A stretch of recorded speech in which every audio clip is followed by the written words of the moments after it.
आज की कहानी माँ की दौलत। एक गांव में श्याम नाम का एक गृहस्थ रहता था। उसकी पत्नी का नाम गंगा था। उनको दो बेटे और दो बेटियां थीं। एक छोटा सुखी परिवार था। श्याम ने अपना सब पैसा अपने बेटे और बेटियों की पढ़ाई, शादी और उनके लिए अच्छे घर बनाने में खर्च कर दिया। श्याम के बेटे और बहुएं स्वार्थी थे। माँ बाप ने इतना सब किया था, फिर भी शाम को अपने बेटे बहू के रहमो करम पर जीना पड़ रहा था। उन दोनों बेटों और बहुओं से बहुत ज्यादा हीनता और अपमान का बर्ताव मिलता था। अचानक एक दिन श्याम की मृत्यु हो गई। वजह से वो बेचारा तो इस दर्द से मुक्त हो गया, पर गंगा मात्र अकेली रह गई। गंगा ऐसे ही उदास मन स्थिति में मंदिर गई। वहां उसे उनकी बचपन की सहेली शांता मिली। उसे देखकर उसे अच्छा लगा। गंगा को उदास देखकर शांता ने गंगा से उसके उदासी का कारण पूछा। गंगा ने अपने दुखी जीवन का सभी विवरण बताया। वह सुनकर शांता ने उसे गुप्त में कुछ तो कहा। वो सभी सुनकर गंगा को थोड़ा सा आधार मिला।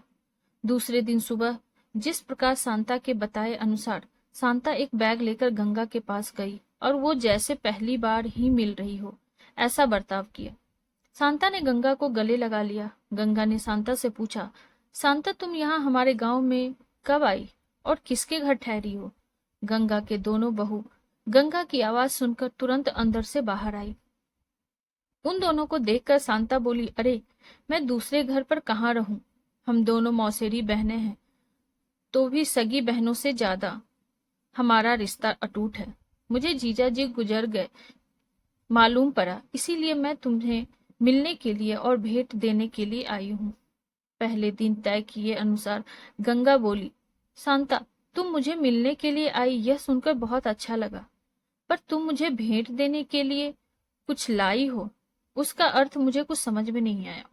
शांता जानबूझकर रोने का सुर निकालकर बोली, अरे गंगा, मुझे पता है कि आप दोनों ने हमारा सभी पैसा बेटे बेटी के पढ़ाई और उनके लिए अच्छा घर बनाने के लिए खर्च कर डाले। आप दोनों ने खुद के लिए कुछ भी नहीं रखा। यह सब ठीक है, क्योंकि आपके बेटे और बहुएं सभी अच्छे हैं, इसीलिए वह तुमसे प्यार से बर्ताव करते हैं, तुम्हें अच्छे से संभालते हैं, इसका मुझे पूरा भरोसा है। लेकिन हमारे यहाँ पर सब उल्टा है। हमारी आर्थिक स्थिति अच्छी होकर भी बेटे पढ़े नहीं, इस वजह से वह कोई भी उद्योग धंधा करते नहीं हैं। उनको सिर्फ बैठकर खाना आता है। अमीर हैं, इस वजह से उनकी शादी भी हो गई, परंतु उनकी पत्नियां हम दोनों का बार बार अपमान करती रहती है और मेरे बच्चे वह देखकर भी कुछ भी नहीं बोलते। फिर शांता आंखें पोंछने का नाटक करती है और वह आगे बोली, अभी ऐसी स्थिति में हम दोनों को जीने की इच्छा भी नहीं होती और अब हमारी जिंदगी भी कितनी बची है। इसीलिए मैंने तय किया है कि मेरे पति का नजदीकी कोई भी नहीं है और तुम्हारे सिवाय मेरा कोई भी नहीं है। इसीलिए सब पैसा बेटों को देने के बजाय तुम्हें आधे पैसे दे दूं। ऐसा विचार करके मैं मेरे पति की रजामंदी से 25 तोला वजन के 10-12 सोने के गहने और 50,000 इस बैग में लाई हूँ। इस बैग में 45,000 की नोटें हैं, 1 रुपयों की 5,000 नाणे हैं। अभी तुम कुछ भी न कहते हुए हमारा प्यार समझकर यह बैग और उसकी चाबी ले लो। मैं सिर्फ तुम्हारे पास चाय पीकर तुरंत चली जाऊंगी। शांता का यह बोलना सुनकर सास की बहन कोई सामान्य औरत नहीं है, बल्कि बहुत अमीर और औरत है, धन की तिजोरी साथ लाई है। ऐसा विचार करके गंगा की बड़ी बहू प्यार का नाटक करके उनको बोली कि क्या मासी, आप इतनी जल्दी क्यों जा रही हो?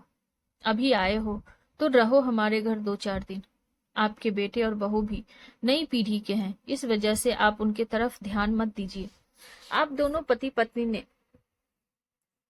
आपका जीवन यशस्वी किया है, वैसे ही हमें भी उस बारे में मार्गदर्शन दिया तो अच्छा होगा, और कैसे जीवन जीना है हमें भी समझ में आ जाएगा। तभी शांता उसे बोली, मेरे पति के दोस्त आज प्लेन से रात को 12 बजे हमारे घर आने वाले हैं, इस वजह से मुझे जाना होगा। हर एक मनुष्य की जिंदगी में ऐसा प्रसंग आता ही है जिसकी वजह से उसकी आंखें खुलती है और वह मनुष्य समझदार होगा तो उसे मार्ग दिखता है। ऐसा बोलकर शांता चाय पीकर वहां से चली गई। शांता के जाने के बाद गंगा के दोनों बेटे और बहुएं उससे बहुत अच्छा बर्ताव करने लगी, बहुत प्यार और देखभाल करने लगी। गंगा खाना खाने के बाद रात को अपने बेडरूम में जाकर दरवाजे की कुंडी लगा लेती। शांता ने दिए हुए पैसे पत्थर पर पीटकर बजाकर गिनती थी।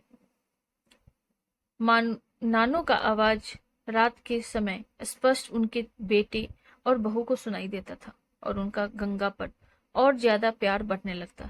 ऐसा 5-6 महीने तक चलता रहा, लेकिन पैसे गिनने का काम मात्र खत्म नहीं हो रहा था और ये सिलसिला गंगा ने अपने मरने तक चालू रखा। गंगा के आखिरी 6 साल खुशियों में बीते, परंतु एक दिन अचानक गंगा की मृत्यु हो गई। उसके जाने के बाद रिवाज और लोकलाज के लिए उसकी बहुओं ने और बेटों ने आंसू बहाए।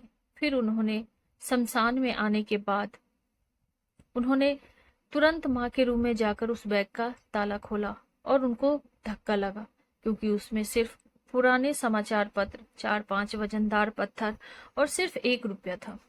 वो रुपया भी पत्थर पर पीटने पर पूरा का पूरा खराब हो गया था।